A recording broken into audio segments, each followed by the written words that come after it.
자기 전에 딱 이 세 가지 운동만 한번 해보시기 바랍니다. 2주만 지나면 고관절, 허리 통증, 목 통증 많이 좋아집니다. 우리가 무심코 하게 되는 자세 중에서 몸에 치명적인 영향을 주는 자세는 어떤 건가요? 자, 우리가 평상시에 일을 하는 자세가 이제 세상이 많이 바뀌어서 다 이제 서서 하는 자세도 많이 있지만 의자에서 앉아서 하는 자세가 많습니다. 이렇게 컴퓨터를 사용하게 되면 아니면 스마트폰을 서서 봐도 이 어깨가 앞으로 이렇게 말릴 수밖에 없는 자세거든요. 이 말릴 수밖에 없는 자세를 하게 되면 자연적으로 목이 앞으로 이렇게 나오게 됩니다. 집중을 하면 집중을 할수록 목이 이렇게 앞으로 나오게 되는데 약간 목을 이렇게 조금만 빼더라도 목에서 받는 이 스트레스, 이 목뼈, 이 경추 쪽에서 받는 스트레스가 한 4kg에서 5kg 정도는 받고요. 이게 정말 이렇게 접을 정도로 이런 식으로 가게 되면 10kg에서 25kg 이상의 하중을 받게 됩니다. 그럼 목에 있는 스트레스가 바로 어깨로 가고 어깨에서 이 부분을 감당을 못하게 되면 바로 이 경추 디스크에 문제가 오게 되거든요. 근데 여기서 더 중요한 게 뭐냐면 앞으로 이렇게 숙이다 보면은 허리까지 같이 이렇게 펴져야 되는데 요추 허리가 펴져야 되는데 허리까지 이렇게 굽어지게 돼요.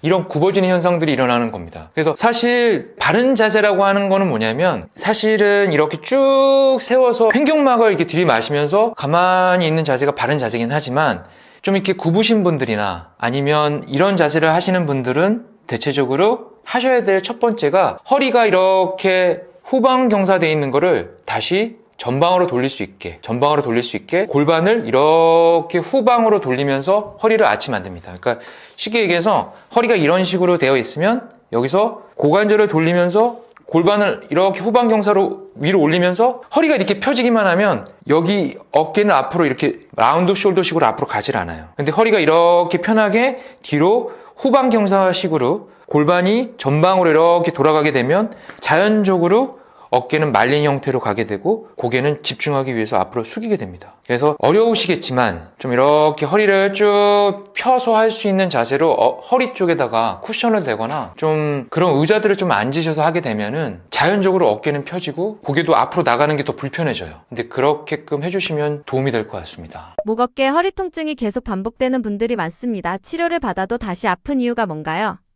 증상은 치료했지만 그 다음 사후 관리가 중요하거든요. 우리가 오늘 예를 들어서 물리치료를 받았는데 물리치료 받고 나서 통증 괜찮아졌어, 어깨 통증 있었는데 받고 나니까 좀 시원해졌어, 괜찮은 것 같아. 자, 일 시작. 어깨 앞으로 라운드 숄더, 고개 앞으로 숙이면서 1시간만 딱 하면 다시 안 좋아. 이게 반복 패턴입니다. 이 반복 패턴이 되지 않게끔 치료하면서도 내 일반적인 일상생활에서의 자세도 정말 중요하고요. 두 번째는 이 라운드 숄더의 예를 들자면 앞으로 몸이 이렇게 굽은 상태에서 이제 펴줘야 된다. 그러면 등만 쭉 펴줬다. 끝? 그러면 안 되거든요. 앞에 있는 가슴 앞쪽에 있는 이 소흉근이라고 하는 근육, 이런 근육도 쭉 펴줘갖고 운동을 통해서 앞으로 이게 단축되지 않게끔 만들어줘야 되거든요. 그런 부분들을 사후적인 관리, 운동적인 관리, 평상시 자세적인 관리 이런 걸 통해서 해준다면은 통증이 재발되는 위험 요소가 줄어들고 앞으로도 좀 윤택하게 생활할 수가 있을 텐데 아플 때만 사실 간절할 때만 찾는 거죠. 간절할 때만 통증 줄이기 위해서 병원 가고 통증 줄이기 위해서 물리치료 다니고 통증 줄었네 갑자기 몸을 그냥 관가해버려요. 퍼스트로 해갖고 내 우선순위를 첫 번째에 놓고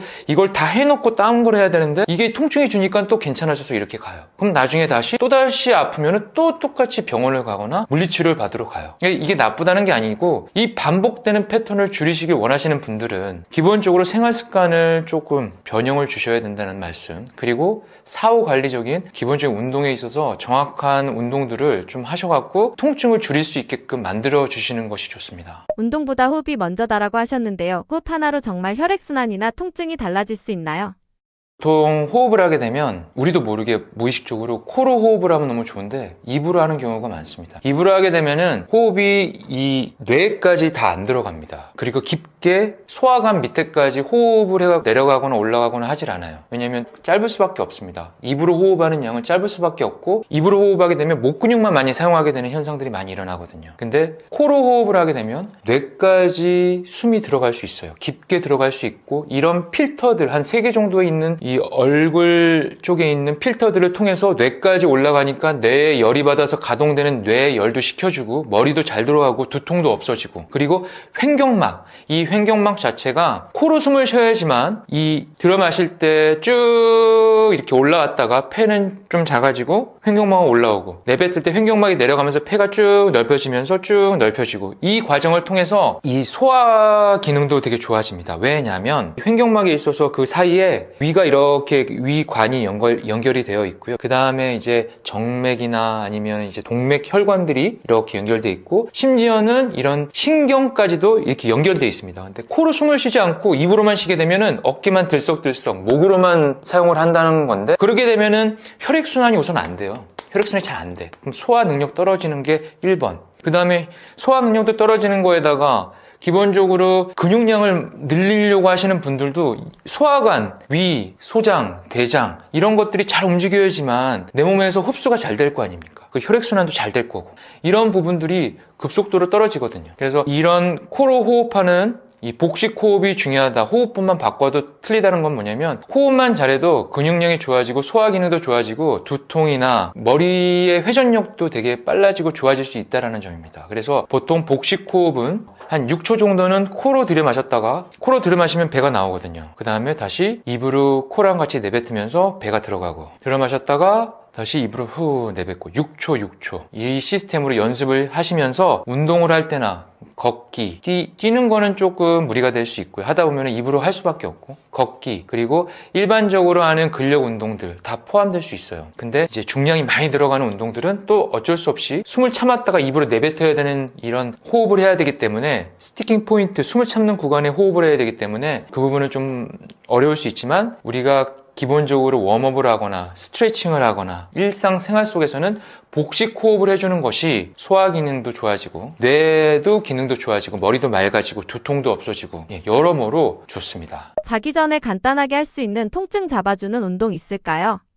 자, 여러 가지 좋은 운동들이 많지만 자기 전에 딱 이 세 가지 운동만 한번 해보시기 바랍니다. 이 세 가지 운동이 스트레칭이라고 볼 수도 있고 운동이라도 볼 수 있는데, 이 동작을 하게 되면 2주만 지나면 고관절, 그 다음에 허리 통증, 그 다음 목 통증 많이 좋아집니다. 첫 번째 동작은 이 무릎 꿇은 상태에서 이 엉덩이 위쪽, 이 골반 끝에 손바닥 위쪽을 딱 대고 팔꿈치를 모으면서 올라갑니다. 팔꿈치를 모으면서 올라간 상태에서 이대로 골반 앞으로 밀면서 고관절을 펴준다고 생각하면서 고개를 뒤로 젖힙니다. 10초 유지했다가 내려왔다가 다시 하나 둘 올라오면서 팔꿈치 모으면서 견갑골 모아주고, 그 다음에 고개 뒤로 젖히면서 골반을 밀면서, 팔로 골반을 밀면서 그 다음에 고관절을 펴줍니다.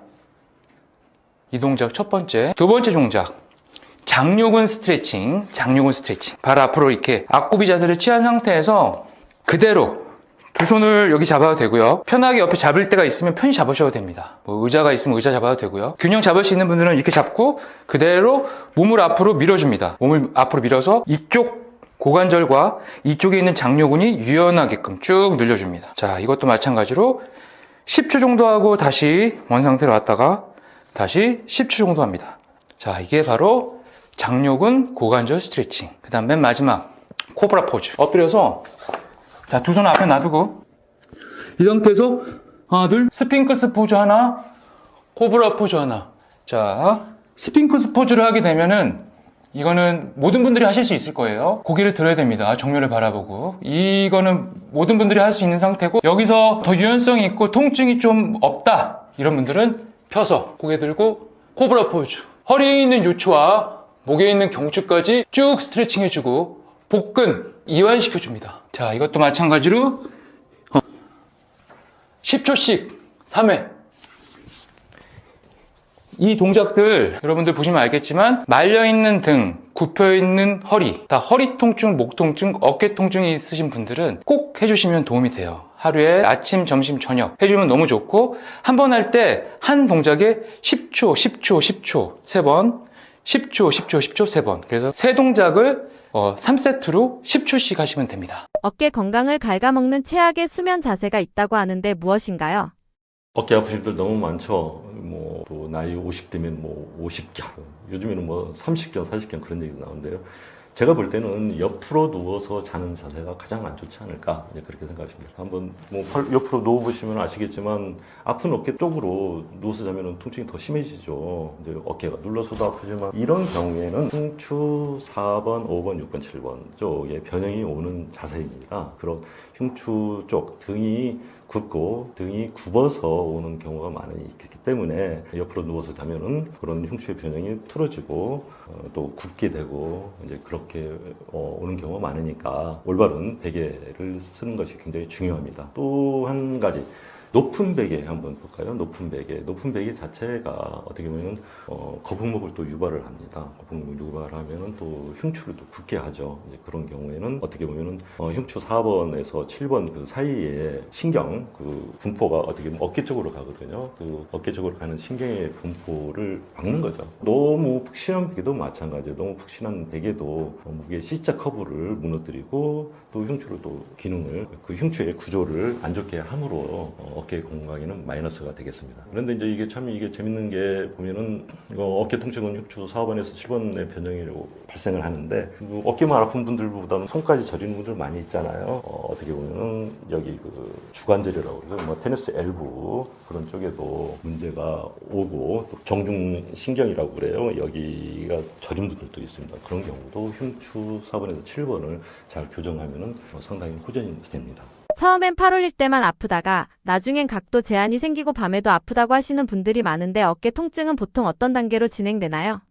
제가 볼 때는 그 어깨 통증이 어떤 단계로 이제 진행되는 것은 사람마다 또 연령대마다 굉장히 그 차이가 좀 있는 것 같아요. 저희가 이제 많이 보는 그런 어깨 통증은 요즘에 그 컴퓨터나 스마트폰, 특히 이제 컴퓨터 사용하시면서 키보드 많이 하시잖아요. 근데 그런 상태에서 어떻게 보면은 극상근이라든가 하근 또는 전거근 또 후상거근 그런 근육들과도 굉장히 연관이 굉장히 깊습니다. 이제 그런 근육들과의 연관 결국은 어떻게 보면은 흉추, 척추의 구조에 의해 가지고 근육이 변화가 되고 또 약해지는 거예요. 그러니까 척추를 먼저 교정을 해서 거기에 따르는 근육들을 강화시키면 굉장히 효과가 좋겠죠. 그런데 결국은 저는 그렇게 와요. 어깨가 아프다. 어깨 뭐 어떤 팔을 움직이다. 그런 각도 제한이라든가 또는 뭐 밤에 아프고 그런 걸 다 떠나가지고 첫 번째도 척추를 생각해야 된다. 그리고 척추를 교정해서 척추를 반듯하게 결국은 흉추, 등은 굽어서 오는 경우가 굉장히 많습니다. 그러니까 등을 피는 그런 것을 해야 되는데 어떤 단계보다도 그 등의 굽은 그런 강도가 굽은 어떻게 보면 각도가 더 커지냐 거기에 따라서 치료가 돼야 된다고 생각을 합니다. 왜냐하면 그 굽은 그런 각도라든가 굽은 정도 또는 뼈가 딱딱해진 게 더 점점 심해면 심할수록 그런 증상도 심해지는 것을 제가 많이 봤기 때문에 그런 뭐 단계보다는 결국은 등, 뼈, 흉추를 얼마나 부드럽게 얼마나 반듯이 펴주느냐 거기에 따라서 어깨의 통증도 없어지는 것이니까 항상 척추, 등뼈를 생각하시는 것이 좋겠습니다. 이게 어떻게 보면 어깨 통증만 막 가지고 막 수술하고 막 그러잖아요. 그럼 100% 재발돼서 옵니다. 그런 경우는 제가 이제 등을 피면은 내가 왜 괜히 내가 왜 수술을 했으냐 뭐 거기서도 원망하고 지나온 시절을 원망하는 경우 많이 봤기 때문에 결국은 등뼈가 기본이고 등뼈가 마지막 치료의 방법일 것입니다. 또 한 가지 또 있습니다. 이제 어깨가 아픈 경우는 등뼈 흉추 4번에서 7번의 문제와 더불어 또 한 가지는 견봉입니다. 이 어깨 뼈가 앞으로 빠지는 경우가 있습니다. 우리 보면 뒤에는 견갑골이 있어서 어깨 견봉이 뒤로는 절대 빠지지 않는 구조예요. 하지만 앞쪽에는 빠지는 그런 경우가 있습니다. 그런 경우는 뭘 이렇게 집으려고 할 때, 운전할 때 이렇게 뒤로 할 때 막 아픈 경우 있잖아요. 그런 경우는 이 견봉을 보면은 여기 누르면 굉장히 아픕니다. 여기도 굉장히 아파요. 이런 경우는 어깨 뼈가 조금 빠진 경우예요. 견봉을 뒤로 뺐다가 하는 그런 운동이 있습니다. 이따가 좀 설명해 드리겠습니다. 어깨 통증 방치하면 안 되는 이유는 무엇인가요? 어깨 통증은 구분 등 또는 거북목과도 굉장히 연관이 깊죠. 어떻게 보면 경추와 상부 흉추의 문제 때문에 오는 건데, 자, 이런 상부 흉추와 경추의 문제로서 어깨 가동 범위가 좁아지고 좁아진 가동 범위는 어떻게 보면 어깨뿐만 아니라 전체적인 어떤 내부 장기까지 영향을 미칩니다. 심장이라든가 폐, 식도 식도, 유방 등 그런 장기와도 연관이 깊어요. 특히 뭐 어깨 아프신 분들 보면 유방암 쪽에도 상당히 문제가 이렇게 연관이 되는 경우가 있고 또 폐에도 문제가 영향이 있는 경우도 많이 있잖아요. 마찬가지로 심장 쪽 경우가 있으니까 이런 장기들의 기능 저하도 같이 가져올 수 있어요. 그러니까 이런 경우에는 반드시 등뼈를 펴가지고 또는 경추의 시작커브를 만들어서 각각의 그런 장기들이 어떻게 보면 편안하게 기능을 발휘할 수 있도록 그런 어떤 구조를 만들어 주는 것입니다. 그런 기능을 저해할 수 있기 때문에 이제 그렇죠. 그런 심장이라든가 폐, 식도, 유방 등 그런 기관의 기능의 저하를 유발할 수 있기 때문에 반드시 흉추를 펴서 그런 기능의 저하가 오지 않도록 미리 예방을 해야 될 것입니다. 집에서 쉽게 할 수 있는 어깨 스트레칭 셀프 마사지 방법은 무엇이 있나요? 이 상태에서 어깨가 아프다.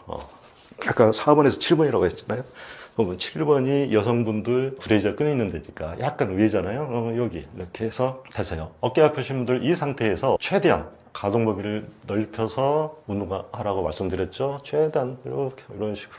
물론 여기까지만 올라오신 분들도 있습니다. 천천히 자세요. 이렇게 여기 등을 피는 것이 이 흉추를 피는 것이 목표니까 이 가동 범위는 천천히 하세요. 이 정도만 가지고도 어깨에 대해서 충분한 운동이 됩니다.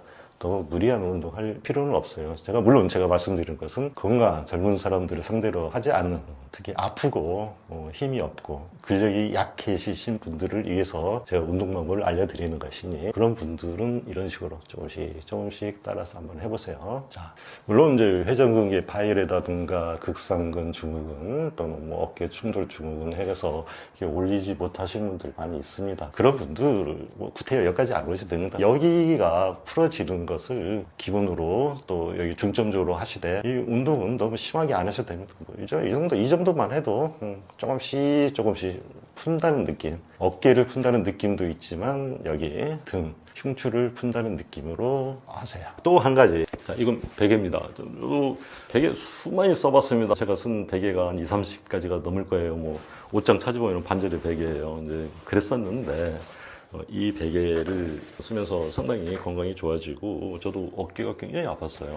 가슴도 막 벌렁벌렁 뛰고 새벽에 일어나면 손도 저리고 머리도 아프고 그런 걸 많이 느꼈었는데 이 베개 쓰면서 상당히 좋아졌죠. 이 베개 자체가 목의 C자 커브를 유지하는 겁니다. 다른 거 없어요. 모든 건강의 기본은 척추의 S자 라인을 만드는 거예요. 즉 요추 전만, 그다음에 등에 약간 D자 라인, 그다음에 결국은 목의 C자 커브를 만드는 거예요. 이 목에 우리의 인체에서 가장 많은 신경 다발이 흐르고 있거든요. 그러니까 이 목을 잘 치료하는 거, 목의 구조를 잘 가지고 있는 것이 건강에 어떻게 보면 굉장히 중요한 그런 척도가 되겠습니다. 저는 이 베개 자체가 목의 C자 커브를 유지시키는 거예요. 목의 C자 커브를 유지시키면은 밑으로 내려오는 어떤 모든 신경 다발들이 건강한 라인이 생기고 건강한 신호 전달을 주고받을 수 있게 되는 거죠. 어깨 통증이라든가 또는 거북목을 치료할 수 있는 그런 베개니까 한번 사용해 보시기를 권해드립니다. 목의 C자 커브를 유지하면서 머리를 너무 급작스럽게 너무 넘기면 입이 벌어지게 됩니다. 그래가지고 오히려 더 문제가 될 수 있습니다. 이렇게 되면 목의 C자 커브를 유지하는 것은 물론 상부 흉추가 가지런히 이렇게 정리가 됩니다. 어깨가 굉장히 편해요. 물론 이렇게 옹그리는 사람들도 이렇게 있겠죠. 이렇게. 하지만 건강을 위해서 지금 당장은 힘들더라도 앞으로 자녀 수명 동안 건강하게 사시려면 저는 이런 베개를 좀 쓰면 어떨까 그렇게 권해드립니다. 처음에는 여기 이렇게 높게 해가지고 이런 것도 생각을 해봤어요. 당연히 이쪽이 좀 걸리지 않습니까? 좀 이쪽 어깨가 아픈 분들 굉장히 아프겠죠. 이쪽도 마찬가지로 이렇게 되면 뭐 이쪽으로 오면 뭐 심장이라든가 뭐 위장 장애도 있을 수 있는 그런 상황이니까 떳떳하게 이렇게 해서 목의 C자 커브, 그다음에 흉추의 가지런함 느끼. 자, 어깨가 펴지잖아요. 이 견봉 자체가 앞으로 빠지지 않잖아요. 뒤로 가잖아요. 얼마나 편안합니까? 이게 편안한 자세. 이런 자세를 계속 유지시키는. 특히 우리 현대인들은 아침부터 저녁까지 일을 하잖아요. 한 8시간 일을 하지 않습니까? 일을 하는 동안에 컴퓨터 사용, 뭐 스마트폰도 사용해서 어깨가 다 이렇게 움츠러집니다. 이렇게 이 상태가 되잖아요. 이렇게. 하지만 밤에 잘 때 이 상태를 유지시켜 주는 거. 결국은 같은 시간 하니까 8시간, 8시간. 이렇게 약간 상쇄가 되겠죠. 특히 이 잔다는 그 자체는 뇌가 쉬는 상태입니다. 뇌가 쉬면은 모든 근육이 쉬게 돼 있어요. 그러면 이 또한 이 시간에 이 우리 몸의 기능을, 우리 몸의 척추의 구조를 바로 잡을 수 있는 정말 귀한 시간입니다. 수면 시간 자체가. 그러므로 꼭 수면 시간에는 이렇게 주무시도록 권해드리죠. 아, 나 이거 등이 아파, 이 뒷목이 막 저려. 저도 처음에는 이 뒷목이 엄청 저렸어요. 이 뒷목 저리는 이유가 이제 경추가 잘못돼서 그래요. 경추 2번 특히. 근데 이 저린 것도 한 2주 정도 지나면은 많이 완화가 됩니다. 이제 그 상태에서 이렇게 주무시면은 정말 좋아요. 이건 좀 약간, 어떻게 보면은 이게 받아들이는 시간이 있습니다. 그 타이밍을 저는 한 2주 정도 잡는데 좀 긴 분들도 있어요. 뭐 한 달 정도 걸리는 분들. 또 어떤 분들은 그냥 그날 바로 이렇게 잘 주무시는 분도 있습니다. 제가 여러분들께 말씀드리는 거 자신 있는 말을 한마디 하겠습니다. 이 베개를 처음에는 거부가 많이 듭니다. 2주나 한 3주 그 정도 하지만 이 베개에 적응을 하잖아요. 다른 베개 절대로 못 씁니다. 이 베개 아니면 잠이 안 와요. 가슴이 답답합니다. 저도 많이 그런 걸 느껴서 또 뭐 여행 갈 때는 꼭 이 베개 들고 다닙니다. 그 정도로 좋은 베개니까 꼭 써보세요. 병원에 오시기 전에 집에서 스스로 확인할 수 있는 자가 진단 방법은 무엇인가요?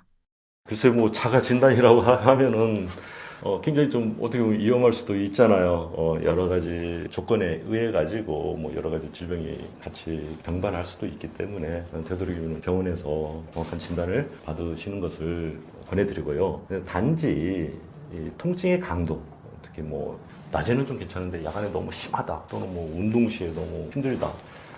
저는 그렇게 생각합니다. 일단은 안 아파야 되죠. 아프지 않는 그런 상황을 만드는 것이 굉장히 중요합니다. 하지만 여러 가지 뭘 해도 아프다 그럴 경우는 병원에 가시기를 바라고요. 제가 이제 볼 때 이 팔은 조물주가 그렇게 만들어 놨어요. 굉장히 정밀하게 또 잘 안 아프게 만들어 놨어요. 그런데 이 아프다는 거, 그렇죠? 아프고 문제가 있다는 것은 내 자신이 어떤 뭐 잘못된 행동, 잘못된 운동, 뭐 잘못된 뭐 작업을 많이 했기 때문에 오는 거지 않습니까? 근데 좀 어떻게 보면 조물주를 좀 믿고 최대한 가동범위죠. 가동범위를 최대한 넓히세요. 집에서 가장 넓혀가지고 운동을 하시면서 점점 이 통증 자체가 좀 힘들어도 그 통증을 이겨내고 운동을 하시면은 조금 더 낫고 한번 그런 것을 굉장히 많이 경험하실 겁니다. 그래가지고도 잘 안 되면은 결국은 병원에 가셔야 되겠죠. 또 한 가지 또 그런 경우도 있어요. 어깨가 굉장히 아픈데 갑자기 병원에 가니까 어깨가 아픈데 한 뭐 3개월 후에 병원 가니까 폐가 안 좋다. 뭐 폐암이다. 그런 경우도 있습니다. 또 어깨가 굉장히 안 좋은데 왼쪽으로 이렇게 어깨가 아프면 그 심장 쪽 질환을 의심을 해봐 이러면서 어깨도 아프고 가슴이 답답하고 찢어지는 통증 그런 경우는 반드시 심장 쪽 연관된 질병을 한번 검사를 해보시고 또 오른쪽 어깨가 너무 좋다 계속 그렇다 그런 경우는 간이라든가 담 쪽, 간담계 쪽의 질병을 한번 검사를 해보시는 것을 권해드립니다. 안녕하세요. 20년 동안 골반과 척추를 중심으로 질병과 통증을 진단하고 치료해온 한의사 박진영입니다. 잠실 소재의 영진한의원에서 환자분들을 만나고 있습니다. 제가 지금까지 치료하면서 많은 통증과 질병의 원인이 척추 사이의 공간이 좁아져가지고 신경의 흐름이 약해져서 오더라고요. 우리 몸은 먼저 신경이 흐른 다음 혈액이 따라가 각 세포, 조직에 영양분을 공급하여 생명활동이 이루어집니다. 그러므로 먼저 신경의 흐름이 약해진 곳을 개선시켜 주어야 통증과 질병이 치료되는 겁니다. 즉 척추 간의 공간 확보가 가장 중요합니다. 척추 사이의 공간을 확보하려면 먼저 골반의 하향 안정화가 필요합니다. 그 다음 요추 전만, 흉추의 완만한 뒷자형, 그 다음에 경추의 C자크를 만들어 주어야 합니다. 내 몸은 스스로 단련시켜야 됩니다. 최근 들어 양약의 발전으로 인해 통증의 강도를 약화시키는데 굉장히 효과가 좋은 약들이 많이 쓰이고 있어요. 어떻게 보면 뇌전증 약이라든가 트라마돌이라는 마약성 진통 너무 많이 쓰고 있는데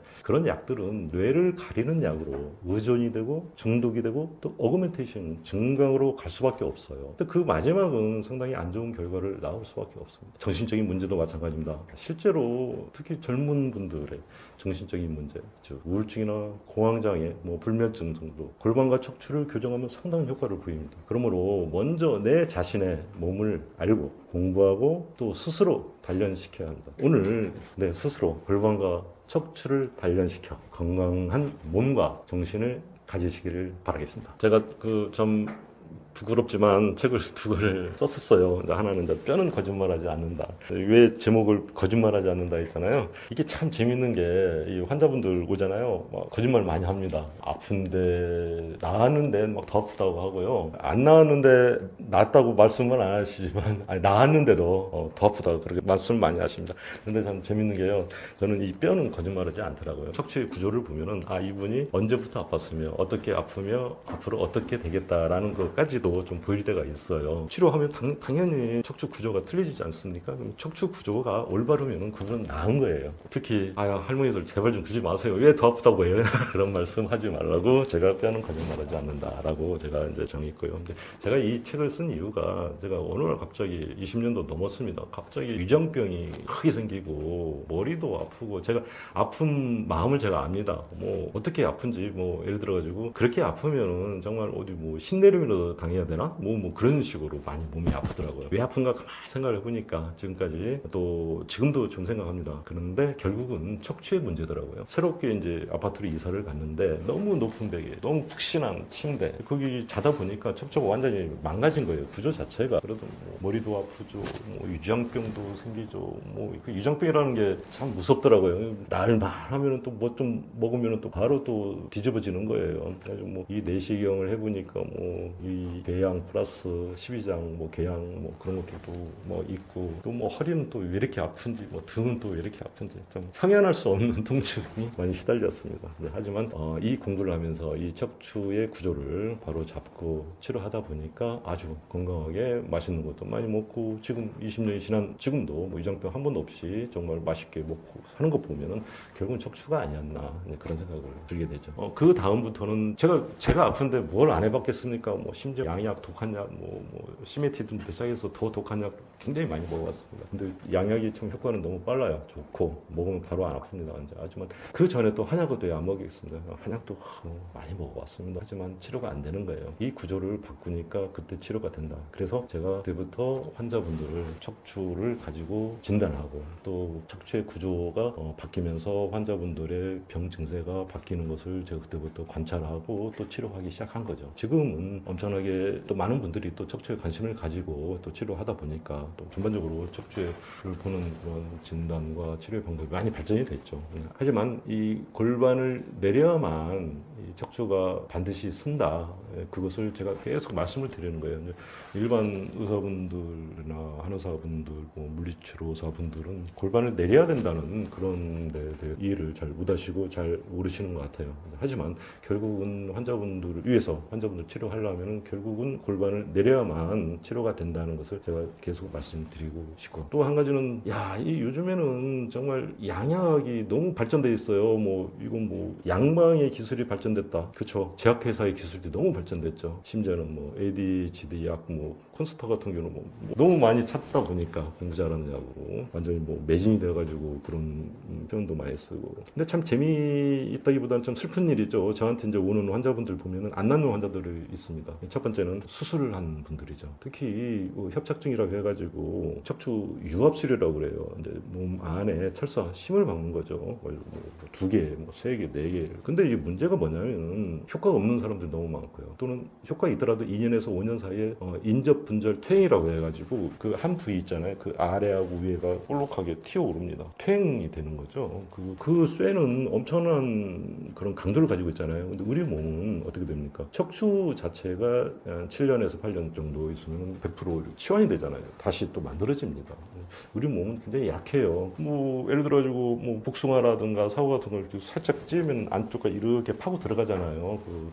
과일 그런 과일을 생각하시면 우리 몸도 어떻게 충격에 의하면은 그쪽으로 퇴행성 변화가 일어날 수밖에 없는 그런 상황이 돼요. 그리고 2년에서 5년 사이에 위 아래가 분절이 퇴행이 되잖아요. 그러면 엄청난 고통에 시달립니다. 그런 분들이 내가 너무 많이 봤어요. 함부로 하는 그런 수술 자체 있잖아요. 뭐 긁어낸다, 띄어낸다, 뭐 그런 분들 상당히 그거 가지고 되는 게 아니에요. 그게 뭐냐면은 한번 칼을 대잖아요. 수술을 하면은 30%의 정도의 근력이 소실이 됩니다. 그러면 똑같은 운동을 하시면 되겠어요? 안 되잖아요. 그러면 점차 더 약해지고 그러다 보면 또 약이 의존하게 되면 또 중독이 되면 또 어떤 문제가 될 수 있는 그런 분들이 꽤 많으니까 그들에게는 수술을 너무 의존이라기보다도 수술을 해서 내 척추를 낫겠다 이제 그런 생각을 버리시고 내 몸이지 않습니까? 내 귀한 몸이니까 내 귀한 몸을 스스로 단련시켜서 뭐 의사를 믿고 말걸로 떠나가지고 정말 내 몸을 위해서 내 귀한 몸을 위해서 하나밖에 없는 몸을 위해서 내 스스로 단련하자 그런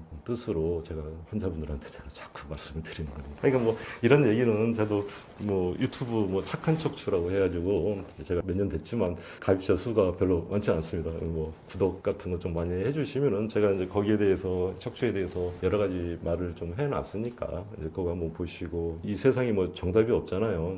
정답이 없지만 꼭 그런 쪽으로 양방의 시술이나 수술 그 전에 또 플러스 약에 의해서 가는 그런 치료 하는 내 스스로를 단련시켜서 조금씩 변하는 내 모습을 보면서 건강한 몸과 특히 정신적인 건강한 정신 내 몸이 좋아지면 정신이 맑아지는 거거든요. 그러니까 내 몸을 좋게 만들고 또 정신을 밝혀서 제 채널인 착한 척추를 한번 구독해 주시고 이 책도 정말 이게 심혈을 기울여서 썼습니다. 이 책에 상당한 그런 좋은 내용이 있으니까 한번 보시고 제 채널 한번 구독해 주시면 감사하겠습니다. 우리 몸과 정신의 가장 중심축은 저는 척추라고 생각하고 있거든요. 그 중심축인 척추를 바로 세워서 건강한 몸과 마음을 가지시도록 노력하시기를 바라겠습니다. 감사합니다.